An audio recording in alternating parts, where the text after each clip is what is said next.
नमस्कार, सगरमाथा प्राइम समाचारमा स्वागत छ। म प्रसन्न ढुङ्गाना। नमस्कार, म मेनुका श्रेष्ठ। सुरुमा मुख्य समाचार।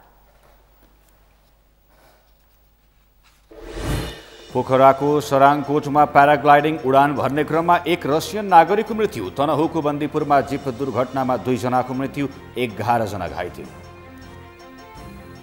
वित्त समावेशी मधेसी र थारू आयोगका प्रस्तावित अध्यक्षहरूको नाम अनुमोदन। मुस्लिम आयोगका अध्यक्षमा सिफारिस समीम अन्सारीको सुनवाई लम्बियो। पार्टीलाई गुट उपगुटबाट मुक्त गराउन चाहेको कङ्ग्रेस सभापति देउबाको भनाई। निष्पक्ष र पारदर्शी व्यवहार गर्न देउबालाई वरिष्ठ नेता पौडेलको सुझाव। 1 अर्ब 75 करोड रुपैयाँ कर छली गरेको आरोपमा राजस्व अनुसन्धान विभागबाट 24 जनामाथि मुद्दा दायर। राजस्व चुहावट गर्ने फर्महरूमाथिको अनुसन्धान जारी। र राष्ट्रिय टोलीका लागि स्पिनर सन्दीप लामिछाने वर्ष क्रिकेट खेलाडी घोषित। सितारा मगर वर्ष महिला क्रिकेट खेलाडी घोषित।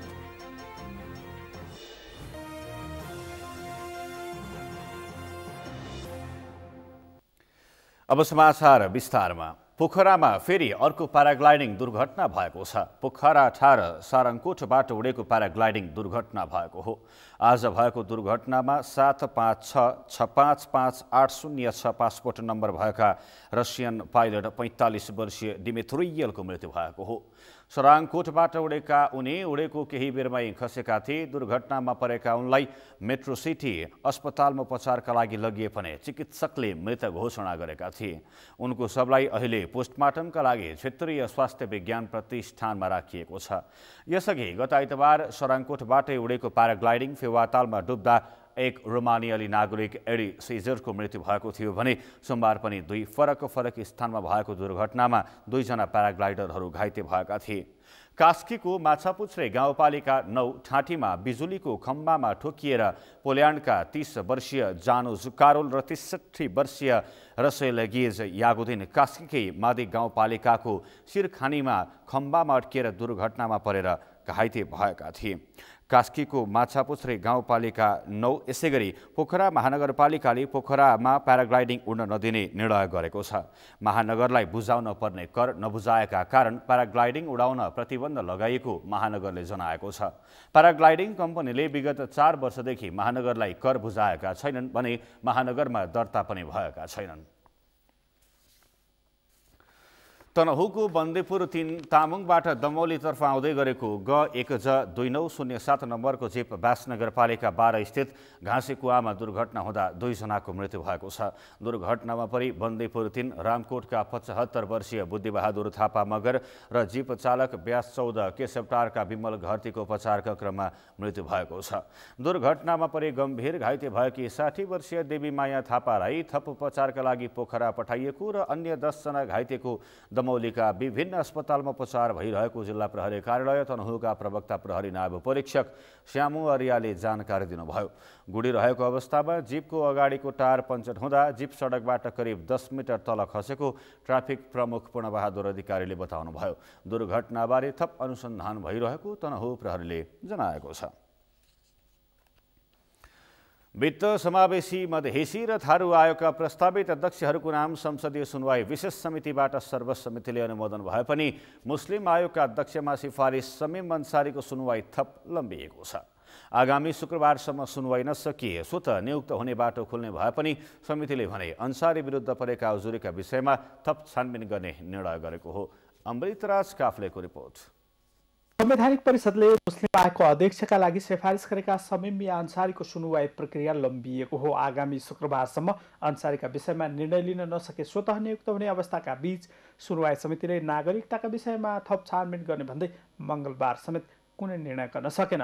अन्सारीका विरुद्ध नागरिकता, शैक्षिक प्रमाणपत्र र पार्टीको सदस्यताका विषयमा उजुरी परेपछि छानबिन गर्ने निर्णय सुनवाई समितिले गरेको थियो। तर सुनवाईका लागि मङ्गलबार समितिमा पुगेका अन्सारीले भने सबै उजुरी फर्जी भएको दाबी गरेका छन्। 10 जनाको निवेदन आएछ, 10 जनाको सामूहिक निवेदन। यसमा पनि डुप्लिकेट सिग्नेचर, डुप्लिकेट नाम, यो सबै के को लागि भन्दाखेरि भ्रम सिर्जना गर्ने। 4-4वटा उजुरी एकैजना माथि पर्यो र यो पदको लागि योग्य व्यक्ति होइन भन्ने एउटा चाहिँ भ्रम सिर्जना गर्ने मात्रै यो चाहिँ यसले चाहिँ उजुरीले शैक्षिक योग्यता, नागरिकता लगायत विषय विवादास्पद देखिएको भन्दै समिति सदस्य तथा नेकपा सांसद योगेश भट्टराईले अध्यक्षको दौडबाट पछि हट्न अन्सारीलाई आग्रह गरेका थिए। नेपालको कानुनी प्रक्रियाबाट उहाँ कुनै न कुनै बेला धरापमा पर्नुहुन्छ। अब उहाँसँग त्यही बाटो बानी छ, म उहाँलाई नै भन्न चाहन्छु कुन बाटो हिँड्ने। तपाईले स्वेच्छाले यसबाट पछाडि हट्नुहोस्, मेरो सुझाव छ। स्वेच्छाले पछाडि हट्नुहोस्, त्यसो हुँदा तपाईलाई भोलि भविष्यमा कुनै पनि ठाउँमा जाने बाटो अवरुद्ध हुँदैन। कुनै पनि शङ्कामा छ भने मेरो अझै छानबिनुहोस्, म क्लियर हुन चाहन्छु। म त्यसबाट डराएर भाग्ने वा चाहिँ म अब आत्तिएर म भाग्ने जुन किसिमको अहिले मान्य योगेश भट्टराईजीले र मान्य सुरेन्द्र पाण्डेजीले जुन एक किसिमको उहाँले चाहिँ सजेस दिनुभयो कि तपाईँ नभए ब्याक हुनुहोस्, म ब्याक कुनै हालत पनि हुँदैन। समितिले मङ्गलबार अन्सारीका सम्बन्धमा थप बुझ्नुपर्ने भन्दै जिल्ला प्रशासन कार्यालयसँग अन्सारीको नागरिकताको सम्बन्धमा थप स्पष्ट पार्न तथा वंशजको नागरिकता भएका कारण अन्सारीको बाबुआमाको नागरिकताको अवस्था बारेको जानकारी पनि माग गर्ने निर्णय गरेको छ। यस सम्बन्धमा नागरिकतामा अझ पनि समिति उहाँको कागजातबाट सन्तुष्ट हुन नसकेको कारणले अहिले हामीले फेरि सिडिओ कार्यालयले दुईवटा कागजात किन पठायो र वंशजको नागरिक भएको कारणबाट बाबुआमाको पनि के छ नागरिकताको अवस्था त्यो सम्पूर्ण खोजबिन गरिकन यस समिति समक्ष पठाउनु भनिकन हामीले कांग्रेस सभापति शेरबहादुर देउवाको अनुपस्थितिमा संवैधानिक परिषदको बैठकले सिफारिस गरेका अन्सारी सहित समावेशी, मधेसी, थारू र वित्त आयोगका अध्यक्षको सुनवाई कांग्रेस सांसदहरूले बहिष्कार गरेका छन्। कांग्रेस सांसदहरूको बहिष्कारका बीचमा भएको सुनवाईमा सत्तारूढ दलका सांसदहरूले अध्यक्षको दौडबाट पछि हट्न अन्सारीलाई आग्रह गरेका हुन्। सगरमाथा टेलिभिजनका लागि क्यामेरामा केशव तिमिल सिन्हाका साथमा अमृतराज काफले, काठमाडौँ। प्रतिनिधि सभाले पूर्व सांसद तथा उपप्रधानमन्त्री भरत मोहन अधिकारी प्रति शोक प्रस्ताव पारित गरेको छ। आज बसेको प्रतिनिधि सभा बैठकले स्वर्गीय अधिकारीको निधनमा शोक प्रस्ताव पारित गरेको हो। पूर्व अर्थमन्त्री समेत रहनुभएका अधिकारी नेकपा एमालेको तर्फबाट 2048, 2051 र 2056 सालको प्रतिनिधि सभा, 2063 सालको पुनर्स्थापित प्रतिनिधि सभामा मोरङ जिल्लाबाट निर्वाचित सदस्य र 2070 सालको संविधान सभामा समानुपातिक सदस्य हुनुहुन्थ्यो। उहाँ 2046 सालमा प्रजातन्त्रको पुनर्स्थापना भएपछि गठन भएको संविधान सुझाव आयोगको सदस्य पनि हुनुहुन्थ्यो।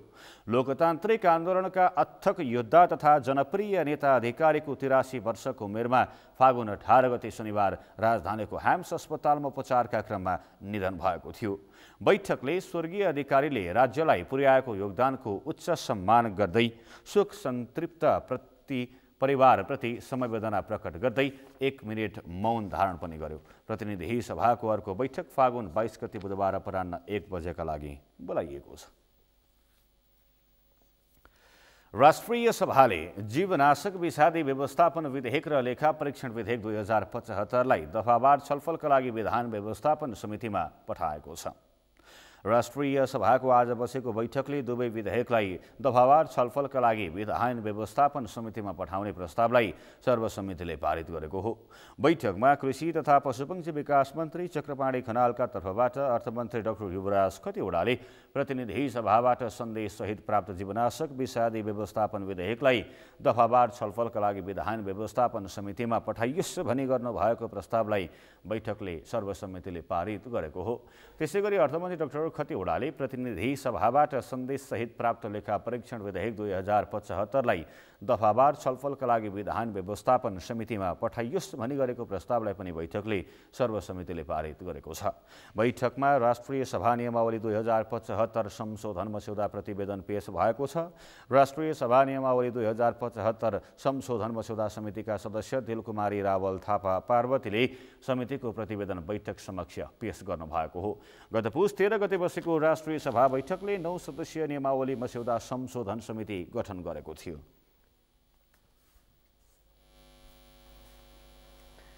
संघीय संसदको उद्योग तथा वाणिज्य र श्रम तथा उपभोक्ता हित समितिले विशेष आर्थिक ऐन 2063लाई संशोधन गर्न बनेको विधेयक 2075 परिमार्जन सहित पारित गरेको छ। आज सिंहदरबारमा बसेको समितिको बैठकले विशेष आर्थिक क्षेत्र ऐन 2063लाई संशोधन गर्न बनेको विधेयक 2075लाई परिमार्जन सहित पारित गरेको हो। विशेष आर्थिक क्षेत्र सञ्चालनका लागि गठित प्राधिकरणमा 1 जना प्रतिनिधि मजदुर संगठनबाट पनि प्रतिनिधित्व गराउने गरी विधेयक परिमार्जन सहित पारित गरिएको समितिका सभापति विमल प्रसाद श्रीवास्तवले जानकारी दिनुभयो। कानुन मन्त्रालयले कुन उद्देश्यले यो राखेन त आफ्नो ठाउँमा होला, तर आजको छलफलमा मन्त्रीजीले के भने 1 जना प्रतिनिधि राखेसम्म हुन्छ, केही आपत छैन भन्ने कुरा आयो। हामीले 1 जना प्रतिनिधि तोक्यौँ, महिलाको कुछ नबनाउँ, 1 जना प्रतिनिधि तोकेर त्यसलाई गरिदिउँ भन्ने म आफू बचाउने छु। विधेयकमा विशेष आर्थिक क्षेत्र सञ्चालनका लागि गठित प्राधिकरणमा मजदुरको पनि प्रतिनिधित्व गराउनुपर्ने समितिका सदस्यहरूको मागलाई उद्योग वाणिज्य तथा आपूर्ति मन्त्री मातृका प्रसाद यादवले सहमति जनाउनु भएको थियो। उहाँले सांसदहरूले माग गरेपछि आफूले पनि सो प्राधिकरणमा मजदुरहरूको प्रतिनिधित्व गराउन सहमत भएको जानकारी समितिमा गराउनु भएको थियो। मैले अघि पनि सहमति जनाइसकेको, कानुनले अब दिँदैन त्यस्तो प्र्याक्टिस छैन एउटा विषयको, तर 1 जना प्रतिनिधि राख्दाखेरि केही बिग्रिँदैन। बैठकमा समितिकी सदस्य बिन्दा पाण्डेले भने विशेष आर्थिक क्षेत्र प्राधिकरणमा मजदुरहरूको तर्फबाट महिला प्रतिनिधित्व हुने गरी प्रतिनिधित्व गराउन मजदुर महिला अनिवार्य राख्ने कानुनी व्यवस्था गर्न सरकारसँग माग गर्नु भएको थियो। अहिले चाहिँ ट्रेड युनियनहरूको तर्फबाट निर्णय गरेर पठाएर 1 महिला 1 पुरुष भनेर राखिदियो भने जेटियुसीसीले निर्णय गरेर पठाउँछ। हाम्रो श्रम सल्लाहकार समितिमा त्यही हिसाबले नै गर्छ। 2 जना महिला सहित 5 जना ट्रेड युनियनका प्रतिनिधिहरू भन्छ, त्यो 5 जना जेटियुसीसीले नै निर्णय गरेर पठाउँछ। त्यो हिसाबबाट चाहिँ सहभागिता गराउँदाखेरिमा चाहिँ अलिक सहज पनि हुन्छ होला भन्ने चाहिँ मैले राख्न चाहेँ। परिमार्जित विधेयकमा विशेष आर्थिक क्षेत्रबाट उत्पादित वस्तु तथा सेवा 60% अनिवार्य रूपमा निर्यात गर्नुपर्ने व्यवस्था गरिएको छ। त्यसैगरी सो क्षेत्रमा उद्योगीहरूले जग्गा खरिद गर्न पाउने व्यवस्था पनि गरिएको छ। सरोकारवालाहरूले नागरिकमा शिक्षाको सहज पहुँच पुर्याउन जातीय र छुवाछुतजन्य विभेद अन्त्य हुनुपर्नेमा जोड दिएका छन्। प्रतिनिधि सभा अन्तर्गत महिला तथा सामाजिक समितिले आज सिंहदरबारमा सामाजिक एवं सांस्कृतिक समावेशीकरणका मुद्दाका विषयमा गरेको छलफलमा प्राध्यापक डाक्टर चैतन्य मिश्रले समाजका सबै खाले विभेद अन्त्य गर्न नागरिकको समृद्धि जरुरी रहेको भन्दै त्यसका लागि कम्तीमा विद्यालयको आधारभूत शिक्षा गुणस्तरीय हुनुपर्ने बताउनु भएको हो। बैठकमा समिति सदस्यहरूले नेपाली समाजमा विद्वान भनिएका केही व्यक्तिले आफ्नो बौद्धिकताबाट समाजका नराम्रा विकृति विसङ्गतिलाई अन्त्य गर्नमा प्रभावकारी भूमिका नखेली अनावश्यक आलोचनामा समय बिताएको धारणा राखेका थिए। समितिका सभापति निरुदेवी पालले महिला तथा सामाजिक समितिले देशमा विद्यमान कुसंस्कार र कुरीतिलाई न्यूनीकरण गरी समतामूलक समृद्ध समाज निर्माण गर्ने उद्देश्यले निरन्तर सम्बन्धित क्षेत्रका विज्ञसँग सुझाव लिएर अगाडि बढ्ने जानकारी दिनुभयो।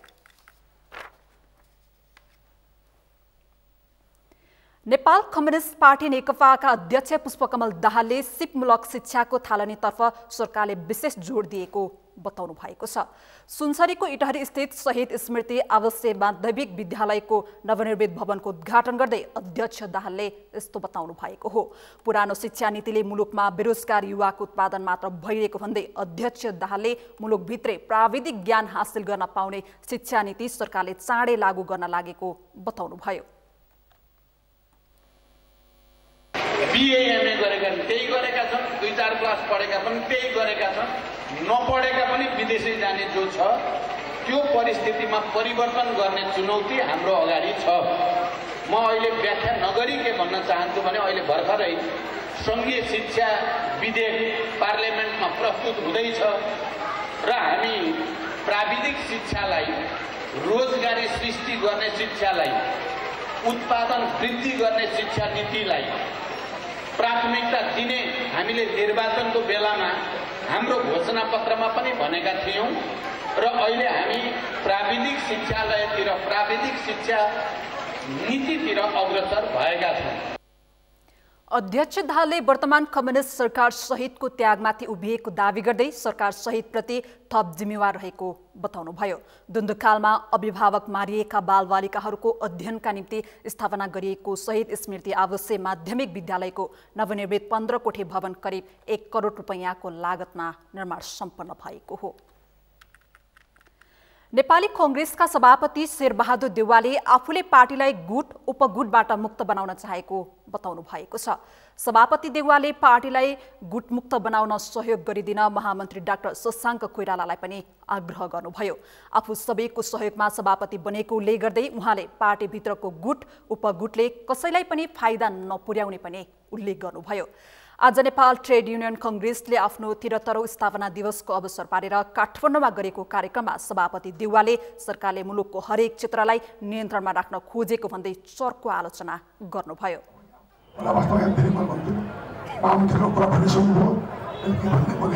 पार्टी सभापति सबै साथीहरूको सहयोगले भएको हो। मेरो मलाई के फाइदा हुन्छ गुट बनाएर? सबैले गुट शान्त नै हो भने उहाँले गुट बन्दै पनि अर्को नजरले गुट बन्दै पनि मलाई के फाइदा हुन्छ गुट बोल्दैन? मलाई त हानि भइरहेको छ। त्यस कारण चाहिँ गुटबाट मुक्त गराउन सबैलाई चाहन्छु। महामन्त्रीजीलाई सहयोग गर्नको लागि हात जोड्न गर्न चाहन्छु। कार्यक्रममा कांग्रेसका वरिष्ठ नेता रामचन्द्र पौडेलले पार्टीभित्र एकता कायम गर्न न्याय, निष्पक्ष र पारदर्शी व्यवहार गर्न सभापति देउवासँग माग गर्नुभयो। उहाँले एकपक्षीय ढङ्गले पार्टी नेतृत्वले पेलेर जाने काम गरेकाले पार्टीभित्र विभिन्न गुट जन्मने गरेको दावी समेत गर्नुभयो।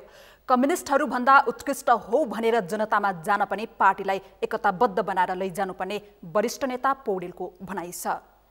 निष्पक्षता हुनुपर्छ, पारदर्शिता हुनुपर्छ। सबैलाई यो पार्टीभित्र मेरो हित सुरक्षित छ, म असुरक्षित छैन भन्ने भावना हुनुपर्छ।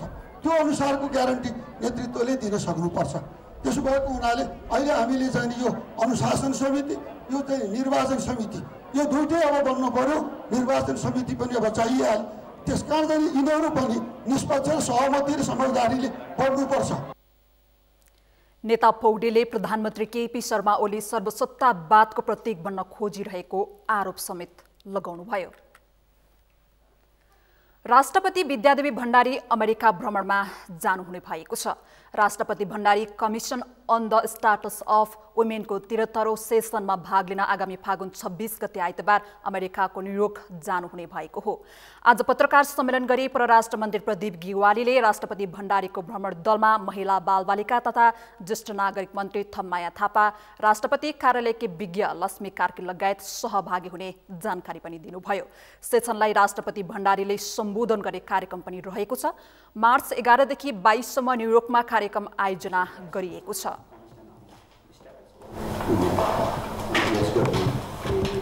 आयोजना गर्न लागेको high level seminar women in power, यो कार्यक्रममा सहभागी हुन सम्माननीय राष्ट्रपतिज्यूले 10 मार्चका दिन न्युयोर्क जाने कार्यक्रम छ। त्यसमा उहाँलाई सहभागी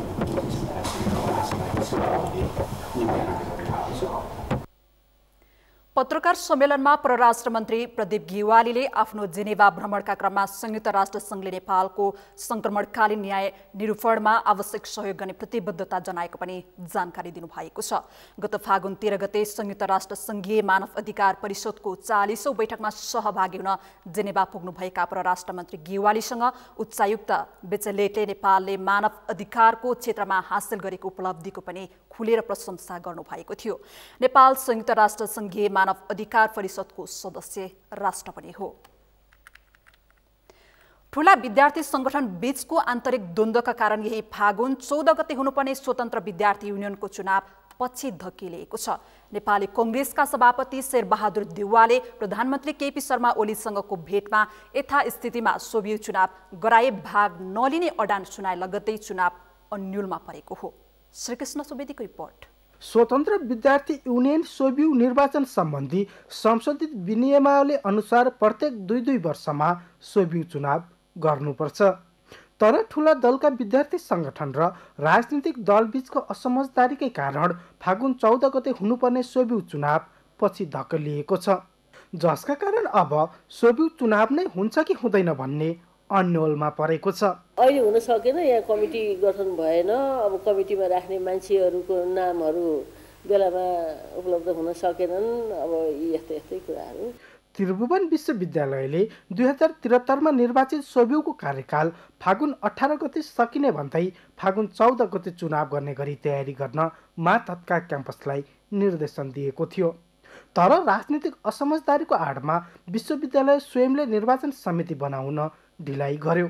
अर्कोतर्फ कुलपतिको हैसियतमा प्रधानमन्त्री केपी शर्मा ओलीले बोलाएको विद्यार्थी सङ्गठनका प्रतिनिधि सहितको बैठकमा नेपाली काङ्ग्रेसका सभापति शेरबहादुर देउवाले सोभिउ चुनाव तत्काल नगर्न अडान लिएर त्यसैको परिणाम चुनावको वातावरण बिग्रियो। प्रधानमन्त्री विश्वविद्यालय कुलपति हुने भएकोले कुलपतिको पनि चासो र चिन्ताको सरकारको विषय हुनुहुन्छ। त्यसकारणले उहाँले त्यो आफ्नो जिम्मेवारी आफ्नो दायित्वप्रति जिम्मेवार बन्दै होइन जवाबदेही बन्दै उहाँले चाहिँ एउटा बैठक बोलाउनु भएको थियो। त्यो बैठकमा म पनि सहभागी थिएँ। नेभी सङ्घको नैन सिंह हुनुहुन्थ्यो, काङ्ग्रेसको प्रतिपक्षी दलको नेता हुनुहुन्थ्यो आदरणीय चाहिँ शेरबहादुर देउवा, प्रकाश शरण महत हुनुहुन्थ्यो नेभी सङ्घको इन्चार्ज, त्यसपछि अरू विद्यार्थी सङ्गठनका हामी नेताहरू पनि थियौँ, हाम्रो पार्टी इन्चार्जहरू पनि थियो, सरकारका गृहमन्त्री शिक्षामन्त्री सारा कुराको बैठक थियो। त्यहाँ शेरबहादुर देउवालाई प्रष्ट रूपमा चाहिँ सोभि निर्वाचन हुन सक्दैन भनेपछि सोभि निर्वाचनको वातावरण बिग्रिएको र भिसीले फेरि चाहिँ त्यो कमिटी बनाउने कुरामा विलम्ब गर्नुभयो। तर नेभी सङ्घले भने कुलपति सहकुलपति लगायत पदाधिकारी नै सरकार पक्षीय रहेकाले आफूहरूलाई दोष दिनु नियोजित भएको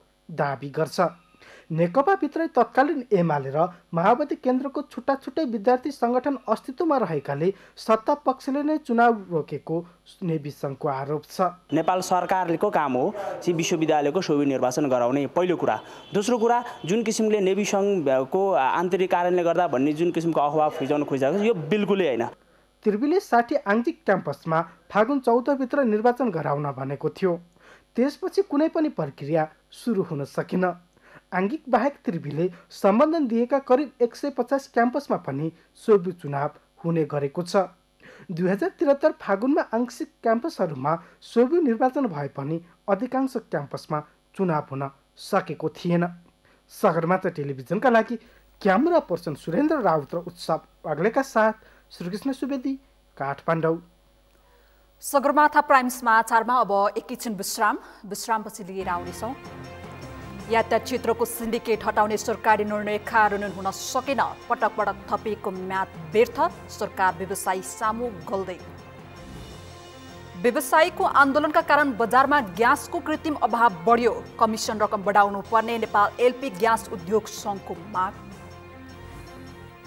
र 1 अर्ब 75 करोड रुपैयाँ कर छरी गरेको आरोपमा राजस्व अनुसन्धान विभागबाट 24 जनामाथि मुद्दा दायर।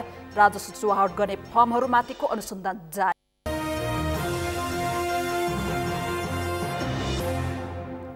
विश्रामपछि सगरमाथा प्राइम समाचारमा स्वागत छ। अब बाँकी समाचार। यातायात क्षेत्रको सिन्डिकेट अन्त्यका लागि सरकारले यातायात समितिहरूलाई कम्पनीमा दर्ता हुन दिएको दोस्रो पटकको समय सकिन लाग्दा पनि सार्वजनिक यातायातमा आबद्ध ठूला समितिहरूले अटेरी गरेका छन्। प्रालीमा जान व्यवसायीले गरेको आनाकानीका कारण अहिलेसम्म झन्डै 3500 कम्पनी मात्र दर्ता भएका छन्। कुलचन्द्र विष्टको रिपोर्ट। यातायात क्षेत्रको सिन्डिकेट अन्त्यका लागि भन्दै सरकारले यातायात समितिहरू कम्पनीमा दर्ता हुन दिएको समय सकिन 7 दिन जति मात्र बाँकी छ। तर ठूला समितिहरू भने अझै प्रालीमा जान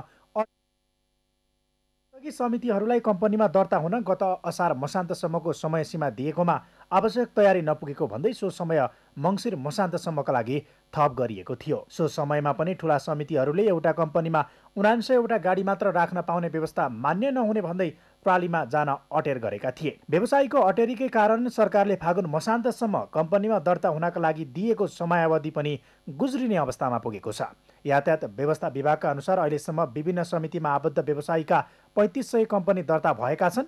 2 पटक म्याद थपिसकेको विभाग अझै पनि ठूला व्यवसायीका गाडी पनि कम्पनीमा दर्ता हुन आउनेमा विश्वस्त छ। ठूला समितिहरू जोसँग चाहिँ सेयर होल्डरहरू धेरै छन्, सदस्य सङ्ख्या धेरै छ, त्यस्ता समितिहरू आउनको लागि जस्तो बिचमा कानुन बाधक भयो, हामीलाई यसलाई संशोधन गरेर चाहिँ बाटो खोलिदिनु पर्यो भन्ने किसिमले व्यवसायहरूले माग पनि राखेर त्यसको सम्बोधन पनि लगभग भइसकेको अवस्था छ र अब केही दिनभित्र कानुन बनेर आइसकेपछि उहाँहरू दर्ता हुन आउनुहुन्छ। तर यातायात व्यवसायी राष्ट्रिय महासङ्घ भने सरकारी रवैयाका कारण सबै गाडी कम्पनीमा दर्ता गर्ने अवस्था नरहेको बताउँछ। 79वटा भन्दा धेरै गाडी एउटा कम्पनीमा दर्ता हुन नपाउने व्यवस्था खारेज नभएसम्म कम्पनीमा नजाने व्यवसायीहरूको अडान छ। माग पूरा भए 15 दिनभित्रमा प्रालीमा गइसक्ने महासङ्घले जनाएको छ। यो त त्यतिखेरकै सहमतिमा हाम्रो कुरा के भएको भने राज्यले ऐन संशोधन गरेर चाहिँ त्यसलाई अनलिमिटमा लाने बित्तिकै हामी तुरुन्तै प्रक्रियामा गएर हामीलाई कम्पनी दर्ता गर्नलाई टाइमै लाग्दैन।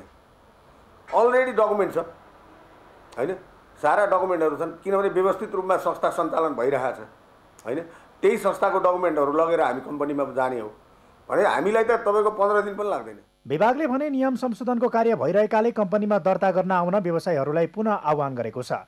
नयाँ सरकार गठन हुने बित्तिकै सिन्डिकेटका विरुद्ध सुरिएको सरकार अहिले भने व्यवसायीका सामु गल्दै गएको छ। अझ पटक पटक म्याद थप्दा पनि कम्पनीमा दर्ता हुन नगएका यातायात व्यवसायीको अडानले सरकार उनीहरूको नाजायज माग पूरा गराउने भर्याङ बन्ला भन्ने जोखिम बढेको छ।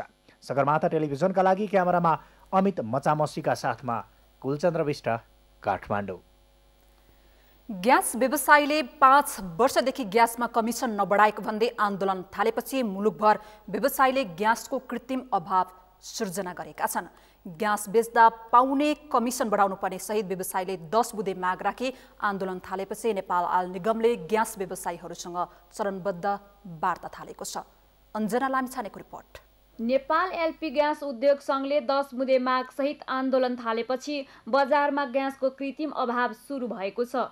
5 वर्षदेखि प्रति सिलिन्डर 50 रुपैयाँ कमिसन दिँदै आएकोमा सरकारले गत पुस 19 गतेदेखि उक्त कमिसन रकम घटाएर 32 रुपैयाँ कायम गरेको थियो। त्यस लगतै ग्यास उद्योगीहरू आन्दोलित भएका हुन्। संघले आफ्ना माग तत्काल पूरा नभए ग्यास उद्योग नै बन्द गर्ने र फागुन 30 गतेदेखि खाना पकाउने ग्यास बिक्री नगर्ने घोषणा गरेका हुन्। व्यवसायीले उत्पादन नै रोक्ने चेतावनी दिएपछि बजारमा ग्यासको कृत्रिम अभाव सुरु भएको छ। तर नेपाल आयल निगमले भने व्यवसायीसँग सकारात्मक वार्ता भइरहेको र ग्यास उद्योगीको जायज माग सम्बोधन गरिने जनाएको छ।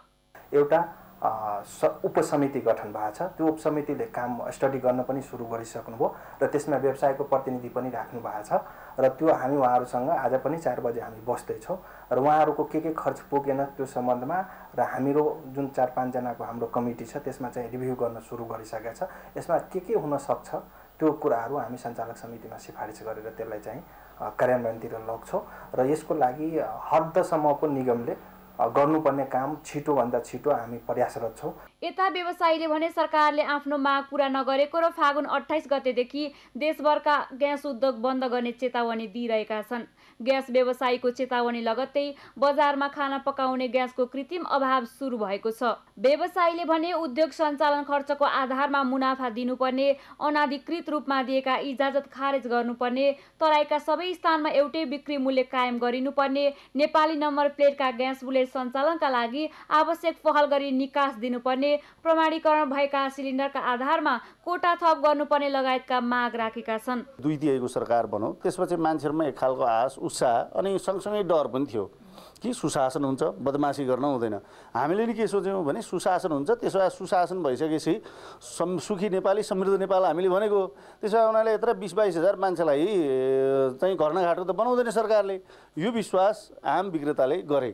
तर आज आएर 1 वर्षसम्म न देशमा सुशासन र न समृद्धिको दिशा भयो, उल्टो जो व्यवसाय गर्छ त्यो टाटुने स्थिति भयो। नेपाल आयल निगमका अनुसार भारतबाट अहिले दैनिक 1100 मेट्रिक टन एलपी ग्यास आयात भइरहेको छ। सामान्यतः मासिक 36,000 मेट्रिक टन ग्यास करिब 77,000 सिलिन्डर आयात हुने गरेको छ। गत महिनामा मात्र माग उच्च बढेर 40,000 मेट्रिक टन पुगेको थियो। सामान्य अवस्थामा मुलुकभर दैनिक 80,000 सिलिन्डरको माग हुने गरेको छ। व्यवसायीले आन्दोलनकै बीच माग अनुसार नियमित जस्तै ग्यास सिलिन्डर बजारमा पठाइरहेको बताए पनि सहज रूपमा ग्यास पाउन छाडिसकेको छ। सगरमाथा टेलिभिजनका लागि क्यामेरामा जय तामाङको साथ अञ्जना लामिछाने, काठमाडौँ। 2075 असोज 22 गते सरकार र राहत शिक्षक बीच भएको 3 बुँदे सहमति कार्यान्वयनको मागसहित राहत शिक्षकले देशव्यापी आन्दोलन थालेका छन्। फागुन 19 गतेदेखि काठमाडौँमा केन्द्रित शिक्षकले मङ्गलबार देशभरको सामुदायिक विद्यालयको पठन पाठन नै ठप्प पारे। शान्ता दनुवारको रिपोर्ट। पार्टीगत राजनीतिका कारण अस्तव्यस्त सामुदायिक विद्यालयको पठन पाठन फेरि प्रभावित बनेको छ। सामुदायिक विद्यालयमा महत्त्वपूर्ण विषय पढाउँदै आएका शिक्षकहरू नै आन्दोलित बनेपछि मंगलबार देशभरका सामुदायिक विद्यालय बन्द भए। शिक्षा मन्त्रालय र नेपाल शिक्षक महासंघ बीच फागुन 9 गते भएको पछिल्लो 31 बुँदे सहमति तत्काल कार्यान्वयन हुनुपर्ने माग सहित राहत शिक्षक, साविक उच्च माध्यमिक तहका शिक्षक, प्राविधिक धारका शिक्षक, विशेष विद्यालयका शिक्षक, बाल कक्षाका शिक्षक आन्दोलनमा उत्रेका हुन्। उनीहरूले आफूहरू कार्यरत पदलाई निश्चित मापदण्डका आधारमा स्वीकृत दरबन्दीमा परिणत गर्न र 1 वर्षभित्र शिक्षक सेवा आयोगबाट आन्तरिक खुल्ला प्रतियोगिता मार्फत उमेरका हद नलाग्ने गरी स्थायी प्रक्रियामा लैजान माग गरेका छन्। हाम्रो मुख्य माग भनेको अहिले शिक्षा मन्त्रालयले सङ्घीय शिक्षा ऐनको ड्राफ्ट गर्दैछ। त्यो ड्राफ्ट चाहिँ अर्थ मन्त्रालयमा पठाएको छ, कानुन मन्त्रालयमा पठाएको छ। अब कानुन मन्त्रालयमा पठाउँदै गर्दाखेरि अर्थ मन्त्रालयमा पठाउँदै गर्दाखेरि देशमा सामुदायिक विद्यालयमा कार्यरत 40,000 राज शिक्षक र 36,000 ECD बाल विकासका शिक्षकहरूलाई स्थायी व्यवस्थापन गर्नुपर्छ भन्ने हो हाम्रो। अब यो स्थायी व्यवस्थापन गर्दाखेरि चाहिँ हाम्रो विगत यो आइतबारदेखि हामीले सोमबार हिजोसम्म आजसम्म हामी आन्दोलनमा छौँ। राज्य पक्षबाट कुनै पनि सुनवाई भएको छैन। र अब शान्तिपूर्ण धरना गर्ने संविधानको धारा 17 को मौलिक हक अधिकारभित्रको पनि हाम्रो अधिकार हनन भएको छ। हामीले शान्तिपूर्ण धरना गर्दा जुलुस गर्दाखेरि हाम्रा साथीहरूमाथि प्रहरीले निर्मत्त रूपमा कुटपिट गर्ने अनि महिला साथीहरूमाथि दुर्व्यवहार गर्ने यस्तो खालको घटना भएको छ। झन्डै 200 जना साथीहरू चाहिँ घाइते भएका छन्। यसमा सरकार गम्भीर हुनुपर्छ। सरकारले शान्तिपूर्ण आन्दोलनको माग सुनवाई नगरेपछि विद्यालयको पठन पाठन नै बन्द गर्नु परेको राहत शिक्षकहरूको दाबी छ। यो बीचमा शान्तिपूर्ण आन्दोलनमा प्रहरीले बल प्रयोग गरेको भन्दै शिक्षकहरू विरोधका थप कार्यक्रम सार्वजनिक गर्ने तयारीमा छन्। तत्काल सरकारले माग सम्बोधन नगरे देशैभरका राहत शिक्षक राजधानी आउने र त्यसबाट उत्पन्न हुने परिस्थितिको सरकार नै जिम्मेवार हुने उनीहरूको भनाइ छ। तथ्याङ्क अनुसार करिब 40,000 राहत शिक्षक, 36,000 बाल विकास, 6,000 उच्च माध्यमिक विद्यालयका शिक्षक र 998 स्रोत व्यक्ति शिक्षक अहिले आन्दोलनमा छन्। र अहिले बाल विकासको चाहिँ एकदमै खस्किदो अवस्था छ। राज्यले पनि एकदम अपलित गरिरहेको छ। त्यसकारण हामी अहिले चाहिँ राहत र बाल विकास भनेर संयुक्त आन्दोलनमा उत्रिएका छौँ। वास्तवमा श्रम नियम पनि मिचेर एकदमै न्यून तलब मासिक तलब दिएर एउटा ज्यामी भन्दा पनि तल्लो स्तरमा हामीलाई चाहिँ श्रम शोषण गरिरहेको छ। ल्याउने सङ्घीय शिक्षा ऐनको मस्यौदा भइरहेको अवस्थामा विकास ECD साविक उच्च माध्यमिक विद्यालयमा कार्यरत शिक्षकका विभिन्न 6 वटा सङ्घ सङ्गठन सडक आन्दोलनमा उत्रिएका हुन्। सगरमाथा टेलिभिजनका लागि क्यामेरा पर्सन आर्यन खड्काका साथ शान्ता दनुवार, काठमाडौँ। यस्तै सन्दर्भमा आज हामीले सगरमाथा जनबोलीमा राहत शिक्षकहरूलाई सोधेका थियौँ आन्दोलन केका लागि गर्नुभएको हो। हेरौँ उनीहरूको प्रतिक्रिया उनीहरूकै शैलीमा।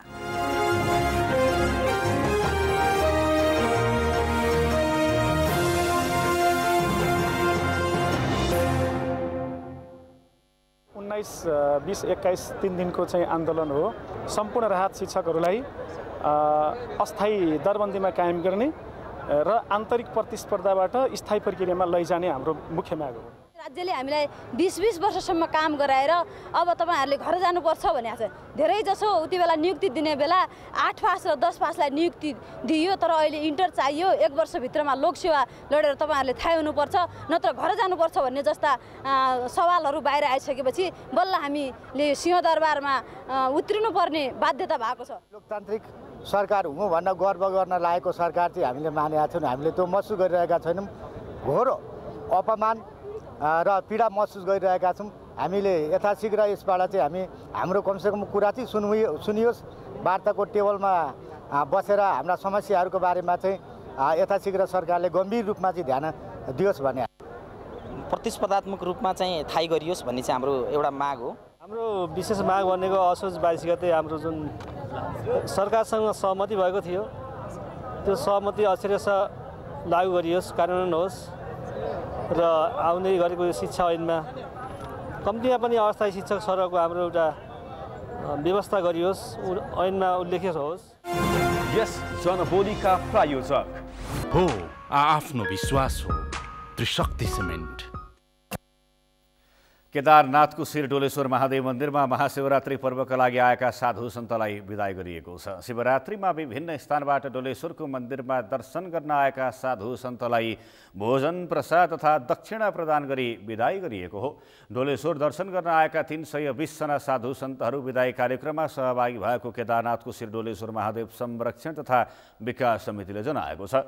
समितिका अनुसार डोलेश्वरमा आएका साधु सन्तलाई 3 तहमा वर्गीकरण गरी दक्षिणा उपलब्ध गराइएको छ। क वर्गका साधु सन्तलाई नगद रु 1100, ख वर्गलाई नगद रु 700 र ग वर्गलाई नगद रु 505 रुपैयाँ तथा प्रत्येकलाई 1 थान कम्बल र 1 थान धोती प्रदान गरिएको हो। डोलेश्वरमा शिवरात्रि पर्वका लागि गत सातादेखि साधु सन्तहरू आएका थिए। देशका विभिन्न स्थान तथा भारतबाट साधु सन्त तथा योगीहरू शिवरात्रिमा डोलेश्वर आएका थिए। गोरक्षा राष्ट्रिय अभियान नेपालले मुलुकलाई हिन्दू राष्ट्र कायम गर्न माग गर्दै देशव्यापी अभियान थाल्ने भएको छ। आज काठमाडौँमा औपचारिक कार्यक्रम गरी अभियानले देशभरि हिन्दू धर्म तथा परम्परा संरक्षणका लागि जागरण अभियान थाल्ने घोषणा गरेको हो। आफैबाट हिन्दू अधिराज्य र राष्ट्र संस्था चाहिएको हो भने पार्टीको झण्डा त्याग्नुहोस्। राष्ट्र संस्था र धर्म भने कुनै पार्टीको हुँदैन। ओमको झण्डामा आउनुहोस्, राष्ट्रिय झण्डा मुनि आउनुहोस्। सबै आम नेपालीको नेतृत्व गर्छ। गोरक्षा राष्ट्रिय अभियानले नेपाललाई राजासहितको गोरक्षा राष्ट्र घोषणा गर्न र गाईलाई नेपालको राष्ट्रिय जनावर घोषणा गर्न पनि माग गरेको छ। नेपालको राष्ट्रियता, एकता र सनातन धर्मको रक्षाका लागि चरणबद्ध धार्मिक अभियान चलाउँदै आएको गोरक्षा राष्ट्रिय अभियानले व्यावसायिक प्रयोजनका लागि दिएको गुठीका जग्गाको आम्दानी, गाईको संरक्षण र हिन्दू धर्म परम्परा रक्षाका लागि खर्च गर्न पनि माग गरेको छ। सगरमाथा समाचारमा अब एकैछिन विश्रामपछि 1 अर्ब 75 करोड रुपैयाँ खर्चले गरेको आरोपमा राजस्व अनुसन्धान विभागबाट 24 जनामाथि मुद्दा दायर। राजस्व चुहावट गर्ने फर्महरूमाथिको अनुसन्धान जारी र राष्ट्रिय टोलीका लेग स्पिनर सन्दीप लामिछाने वर्ष क्रिकेट खेलाडी घोषित। सीता राणा मगर वर्ष महिला क्रिकेट खेलाडी।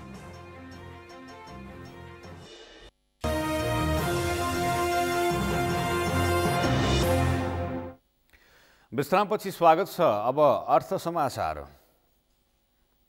प्रायोजक हो आफ्नो विश्वास हो त्रिशक्ति सिमेन्ट। राजस्व अनुसन्धान विभागले 1 अर्ब 75 करोड रुपैयाँ खर्चले गरेको आरोपमा 24 जनामाथि मुद्दा दायर गरेको छ। विभागले जयकिशोर शाह र परमेश्वर शाह समेत 24 जना विरुद्ध मुद्दा दायर गरेको हो। विभागले आज ललितपुरमा पत्रकार सम्मेलन गर्दै आफ्ना मजदुर र आय स्रोत कम भएका व्यक्तिको नाममा फर्म खोल्ने, भ्याटमा दर्ता गराउने र कारोबार गर्ने विरुद्ध मुद्दा दायर गरेको जनाएको हो। उनीहरूले नक्कली भ्याट बिल छपाई गरी कारोबार गर्ने गरेको समेत पाइएको छ। 13% भ्याट खर्च देखाई आयकर 25% छले गरेको अनुसन्धानमा खुलेको छ। अनुसन्धानमा असारमा 12 करोड कारोबार गरेको फर्म साउनमा गायब भएको समेत भेटिएको छ। परमेश्वर शाहले मात्रै 20वटा खाता सञ्चालन गरेको भेटिएको छ। बिल खरिद गर्ने ठुला तथा मझौला गरी 12 फर्मको कारोबार विवरण सङ्कलन गरी अनुसन्धान अघि बढाइएको थियो। पत्रकार सम्मेलनमा विभागका महानिर्देशक दीर्घराज मैनालीले राजस्व चुहावट गर्ने फर्महरूमाथिको अनुसन्धान र खोज तलासलाई तीव्रता दिने समेत बताउनु भएको छ। त्यस्तै विभागले 2075 माघ मसान्तसम्म राजस्व चुहावटका 52 कसुरमा अनुसन्धान गरी मुद्दा दायर गरेको जनाएको छ। राजस्व चुहावटको कसुरमा 167 व्यक्तिहरू उप बिगो र जरिवाना बापत रु 9 अर्ब 38 करोड 84 लाख तथा 3 वर्षसम्मको कैद माग दावी गरिएको विभागको भनाइ छ। त्यस्तै अवैध हुण्डी कारोबारमा 59 जनालाई विदेशी मुद्रा अपचलन तथा हुण्डीको कसुरमा रु 4 अर्ब 83 करोड 70 लाख बिगो कायम गरी बिगोको 30 वर्षमा जरिवाना गरिएको पनि विभागले जानकारी दिएको छ।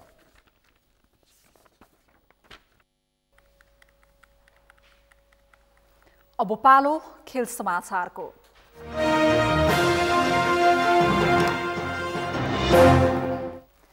क्रिकेट खेलाडी सङ्घ नेपाल सिप्यानले वर्षमा उत्कृष्ट प्रदर्शन गर्ने क्रिकेट खेलाडीलाई विभिन्न विधामा एनसिसिएस सिप्यान क्रिकेट अवार्ड प्रदान गरेको छ। नेपाली क्रिकेटको इतिहासमा पहिलो पटक वितरण गरिएको यो अवार्डमा राष्ट्रिय टोलीका लेग स्पिनर सन्दीप लामिछाने उत्कृष्ट खेलाडी चुनिँदै वर्ष क्रिकेट खेलाडी घोषित भएका छन्। वीरेन्द्र जैलीको रिपोर्ट। नेपाली राष्ट्रिय क्रिकेट टोलीका खेलाडीलाई पहिलो पटक विभिन्न विधामा उत्कृष्ट छनौट गरी एनसिसिएस सिप्यान क्रिकेट अवार्ड प्रदान गरिएको छ। क्रिकेट खेलाडी संघले वितरण गरेको अवार्डमा राष्ट्रिय टोलीका लेग स्पिनर सन्दीप लामिछाने वर्षको उत्कृष्ट पुरुष खेलाडी, घोषित भएका छन्। सन्दीपले यो अवार्डसँगै नगद 1,32,000 रुपैयाँ हात पारे। यो अवार्ड प्रतिस्पर्धामा सन्दीपले कप्तान पारस खड्का, करण केसी, दिपेन्द्र सिंह एरी र सोमपाल कामीलाई पछि पारे। सन्दीप अहिले पाकिस्तान सुपर लिगका लागि दुबईमा रहेकाले उनको अनुपस्थितिमा कप्तान पारसले नै अवार्ड ग्रहण गरे। सन्दीपको अवार्ड थाप्दै कप्तान पारस खड्काले यो वर्ष नेपाली क्रिकेटका लागि अझ बढी महत्त्वपूर्ण भएको बताएका छन्। आज पहिलोपल्ट यस्तो क्रिकेटको अवार्ड आयोजना भएकोमा नेपाल क्रिकेट खेलाडी सङ्घ लगायत एनसिसिएस ग्रुप र यससँग सम्बन्धित सम्पूर्ण निकायलाई धन्यवाद ज्ञापन गर्न चाहन्छु। र यो वर्ष नेपाल क्रिकेटलाई अझ महत्त्वपूर्ण रहनेछ, किनकि यो वर्ष हामी विश्वकपको लागि पनि भनौँ न क्वालिफाइङ म्याचेसहरू छ। सो लेट्स होप टुगेदर, जसरी भनौँ न सन्दीपले राम्रो पर्फर्म गर्यो last year as a team, हामीले त्यसरी नै भनौँ एज अ टिम राम्रो पर्फर्म गरेर नेपाललाई यो वर्ष फेरि वर्ल्ड कपसम्म पुर्याउन सकौँ।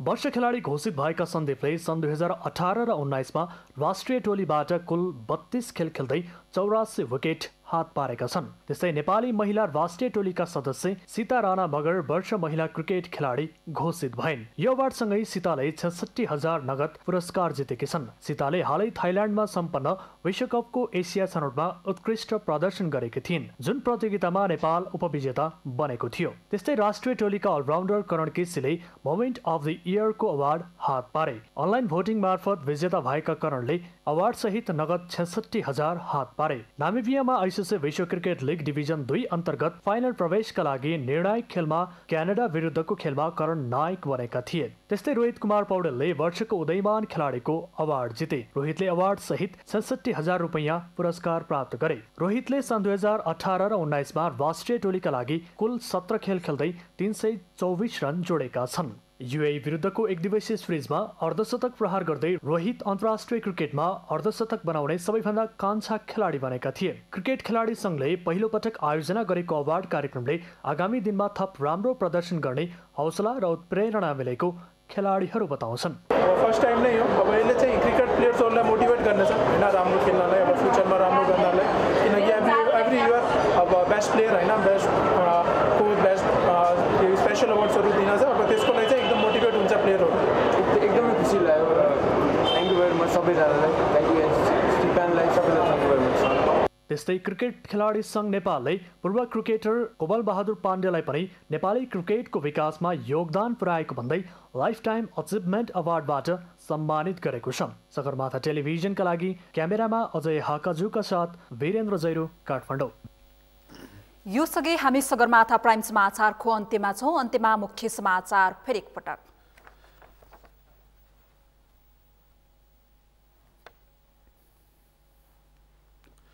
पोखराको सराङकोटमा प्याराग्लाइडिङ उडान भर्ने क्रममा एक रसियन नागरिकको मृत्यु। तनहुको बन्दीपुरमा जीप दुर्घटनामा 2 जनाको मृत्यु, 11 घाइते। वित्त समावेशी मधेसी र थारू आयोगका प्रस्तावित अध्यक्षहरूको नाम अनुमोदन। मुस्लिम आयोगका अध्यक्षमा सिफारिस समीम अन्सारीको सुनवाई लम्बियो। पार्टीलाई गुट उपगुटबाट मुक्त गराउन चाहेको कङ्ग्रेस सभापति देउबाको भनाई। निष्पक्ष र पारदर्शी व्यवहार गर्न देउबालाई वरिष्ठ नेता पौडेलको सुझाव। 1 अर्ब 75 करोड रुपैयाँ कर छलेक गरेको आरोपमा राजस्व अनुसन्धान विभागबाट 24 जनामाथि मुद्दा दायर। राजस्व चुहावट गर्ने फर्महरूमाथिको अनुसन्धान जारी। र राष्ट्रिय टोलीका लेग स्पिनर सन्दीप लामिछाने वर्ष क्रिकेट खेलाडी घोषित। सीता राणा मगर वर्ष महिला क्रिकेट खेलाडी घोषित। हवस् त, सगरमाथा प्राइम समाचार अहिलेलाई सकियो। तपाईँ समाचार बुलेटिनका साथै सगरमाथा टेलिभिजनका सम्पूर्ण कार्यक्रम www.sagarmatha.tv मा पनि पढ्न र हेर्न सक्नुहुनेछ। साथै युट्युबमा youtube.com/sagarmatha TV नेपालमा हेर्न सक्नुहुनेछ। मोबाइलमा प्ले स्टोर तथा एप स्टोरमा गई सगरमाथा टिभी एप डाउनलोड गरी हामीलाई प्रत्यक्ष हेर्न सक्नुहुनेछ। साथै तपाईँ हामीलाई फेसबुकमा पनि facebook.com/STV नेपालमा फलो गर्न सक्नुहुनेछ। समाचारको शिखर, नेपालको गौरव, नेपालको पहिलो न्युज च्यानल सगरमाथा टेलिभिजन हेर्दै गर्नुहोला। नमस्कार। नमस्कार।